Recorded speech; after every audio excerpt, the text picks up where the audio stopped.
Байрят, ассалам алейкум, мои зрители. Сегодня я вам расскажу об осетинах, кем их считали ученые до тех пор, пока не появился термин «Иран» и «ираноязычник», и были ли они один из древнейших жителей Кавказа или нет. Материал был взят из книги «Очерки Кавказа. Картины кавказской жизни, природы и истории», 1887 год. Автор книги Евгений Марков. Страницы 171, 172, 175. Глава 16. Осетины и их история. Прощаясь теперь с этой страной осетин и готовясь вступить в плодоносные равнины Эмиреты, кстати оглянуться на народ и страну, которые остались позади. Осетины, может быть, одно из самых любопытных и загадочных племен на свете, достаточно уже того, что они самый любопытный народ на Кавказе, в этом истинном воплощении вавилонского смешанных языков, этом живом историческом и этнографическом музее, в который в течение тысячелетий складывались образцы племен, игравших какую-нибудь роль в летописях мира. Непроходимые кавказские теснины, разделявшие пополам две страны света, действительно служили человечеству своего рода природным фильтром, в скважинах которого, волею-неволею, застревали и часто сохранялись в своей неприкосновенной первобытности остатки всех тех народов, которые двигались в разные века из Азии в Европу, из Европы в Азию.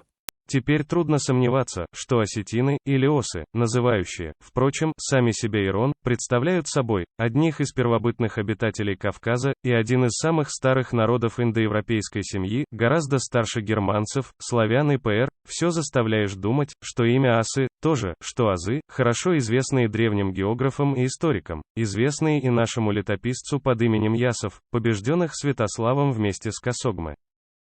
Известный ученый Клапрот, высказавший первую мысль о сходстве осов с немцами. Дюбуа, Д. Монпере, доктор Пфаффев и другие ученые, исследовавшие осетинскую народность, единодушно стоят за индоевропейское происхождение осов и за их ближайшее родство с германцами. Клапрот доказывает это сравнительным анализом 740 осетинских и германских слова.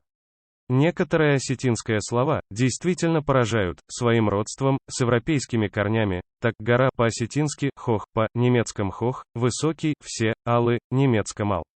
Поселяне, деревня по-осетински кау, по-немецком кау, осетинском старшина, алдар или елдар, по-немецком алтер, алтер, осетинском бартес, грива, немецкая барт борода, я говорю, общаюсь по-осетински, загын, по-немецком загьон, осетинском убийство больше чем март, немецком морт, осетинском ногти, нех, немецком нахи, осетин корова, кук, немецком кук, и так далее. Как мы увидели и услышали, осетины, древнейший индоевропейский народ, гораздо древнее, чем германцы, славяне и прочие, и один из первых обитателей на Кавказе.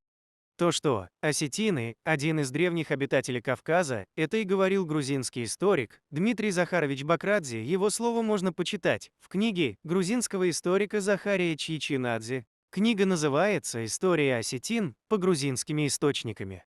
Спасибо за внимание, мои зрители. Оставьте свое мнение в комментарии, и не забудьте подписаться, ставьте лайки. Ваша поддержка важна для развития канала и дает нам мотивацию выкладывать новые видеоинформации.